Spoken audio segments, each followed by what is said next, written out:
So I'm just going to make a little video here and show that Christian Erik Arne Meyer came up with some ways and maybe made it more public how you could use the technology that's currently being used to violate my human experience to restore vision to the blind. And it's kind of tricky because when you try to search online, if you're like, hey, can you do this? And they're going to be like, well, no, you can't do that. But then if you break it down into components and you're more strategic about your searches online with artificial intelligence, you could find out the information you want. So I'll just read you here.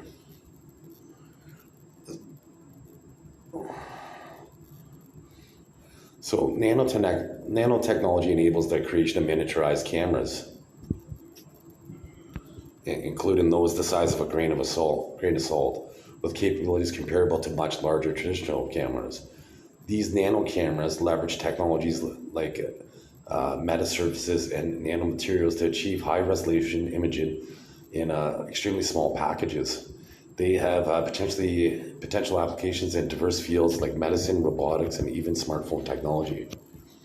Bluetooth communication range typically extends up to 10 meters, 33 feet for most devices. However, the range can be affected by various factors like obstacles, interference, and the specific Bluetooth versions.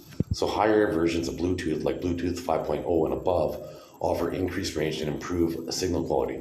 So basically the premise here is with nanotechnology eye cameras that have Bluetooth, it can communicate with nanotechnology in the brain responsible for vision, which can then project to the mind's eye, making the blind be able to see. So I emailed the Canadian National Institute for the Blind this concept over a year ago, and they didn't even respond to my email. So I'm going to show how it is technically possible here. So the primary area of the brain responsible for vision processing is the occipital lobe, located at the back of the brain. It contains the visual cortex, which receives and processes visual information from the eyes. This includes processing of features like color, motion, depth, and object recognition. So basically, they'd be able to see motion, depth. They'd be able to grab things without bumping their head.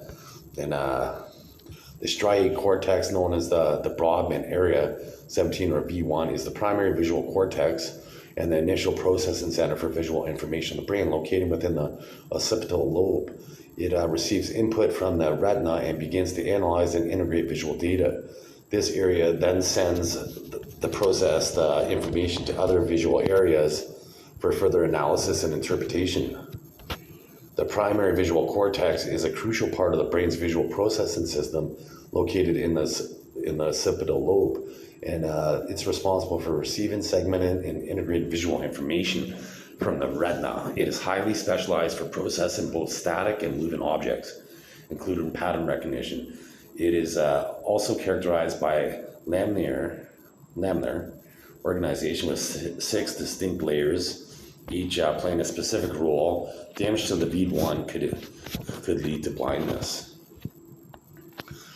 How is this? I just felt a click in my ear. The parietal lobe in the brain region, primarily responsible for processing sensory information, including touch, taste, hearing, sight, and smell.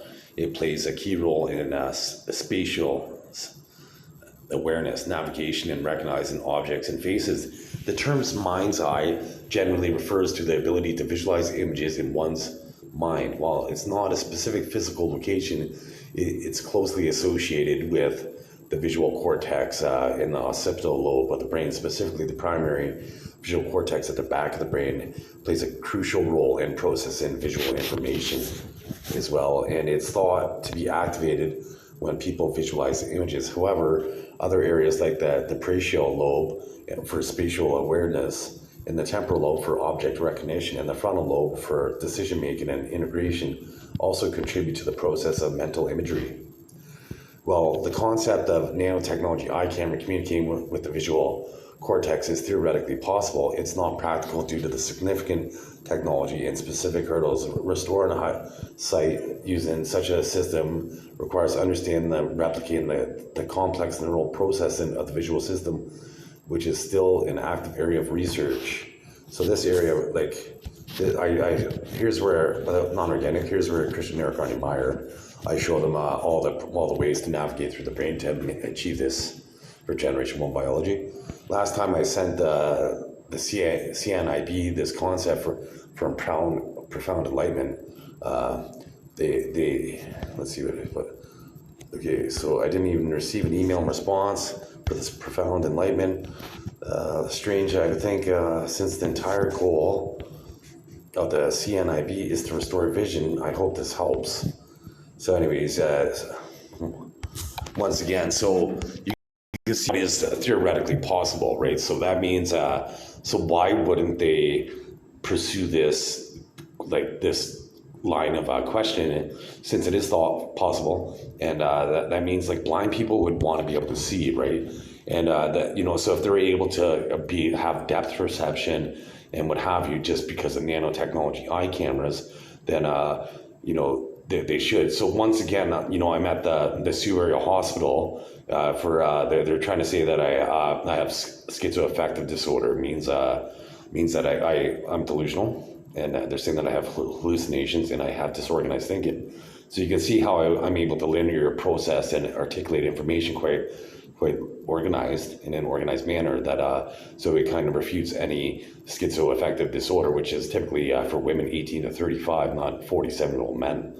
And they try to say that I have bipolar 1 characteristics, and you know, I haven't exhibited any psychosis in my life, and so any human hijacking of my body would have been those individuals at that moment would be responsible. I don't have any criminal record for any assaults or anything like this. And all they do is, since I'm super smart, they throw me under the bus because they want to exploit my intellectual property. So here's how much the Canadian government spends to exploit intellectual property from me, and here's the amount of rapes that occurred in my body, and the amount of intellectual property that's been stolen my entire life. Right? So all they do is violate my human experience. And once again, I sent this email to the Canadian National Institute for the Blind, and it's probably in their mission statement to try to restore vision to people. So they didn't even respond to an email. They didn't be like, oh wow, thank you, Smarticus. I go by the moniker Smarticus, the Greek god of sarcasm. So they're not even like, hey, Smarticus, thank you. We're gonna look into this, and we want to take credit and get all the Nobel prizes. Right? What do you think happens once they develop this technology, right? Somebody gets a Nobel Prize for this, right? You know, and so I want an asterisk with my name to be notated because in the subliminal there, I showed you all the neural networks that you would need to overcome any technical barriers. And once again, that's what I look like without any augmented reality. So right here, this is how many times I've been ranked #1 in the world at things. Right, so I've been quite a few times, and when I was in elementary school, this person was allowed to be the best athlete. But here's the best athlete in human existence, and so this person was allowed to be the valedictorian, and here's the smartest human that ever lived. And wow, so that's pretty strange that you know, because I lived in Toronto, an inner city, so they allowed a black kid to be the best athlete in the school, even though I'm the best athlete that ever lived.